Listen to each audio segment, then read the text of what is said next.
করা রোদ পারে 43 ডিগ্রি সেলসিয়াস রয়েছে আজকে মক্কাতে।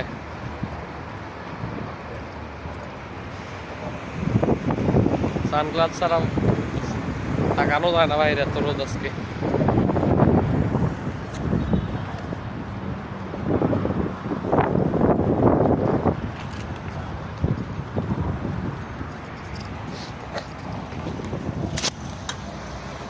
তো বাহিরে আসলাম, দোকানে যাইতেছি। অফিস থেকে বাইর হইলে মনে হয় রোদ্র শরীরের মধ্যে কামড় দেয়, এইভাবে ধরে, কারণ অফিসতে এসি চলে, ঠান্ডা, আর বাহিরে 43 ডিগ্রি রোদ।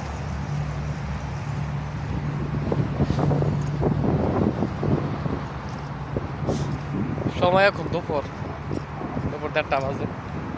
এই কারণে রোদের তাপমাত্রা একটু বেশি।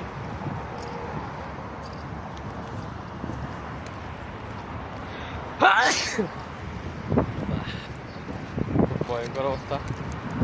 বাইরে যারা রোদ্রে কাজ করে প্রবাসীরা, তারা জানে কি যে কষ্ট রোদ্রে। সৌদি আরবের তাপমাত্রা যে কতটুকু, আমরা তো ভিতরে কাজ করি, তেমন একটা বুঝি না রোদ্রের।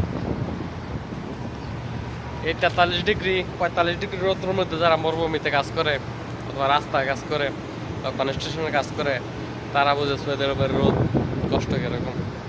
আর আমরা যারা ভিতরে কাজ করি, আমরা রোদ্রের তেমন কিছু পাই না,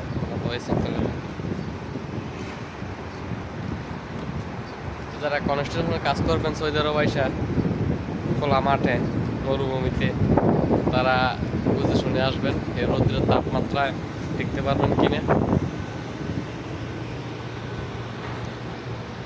বাংলাদেশের রোদ আর এদেশের রোদ এক না, অনেক ডিফারেন্স, অনেক।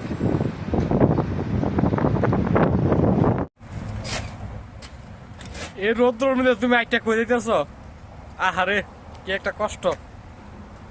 এটা 43 ডিগ্রি রোদ্রের মধ্যে কেমন লাগে সৌদি আরবের রোদ? বাইরে কাজ করতে পারবা এই রোদ্রের মধ্যে? শুটকি হয়ে যাবে, শুটকি শুকায়া।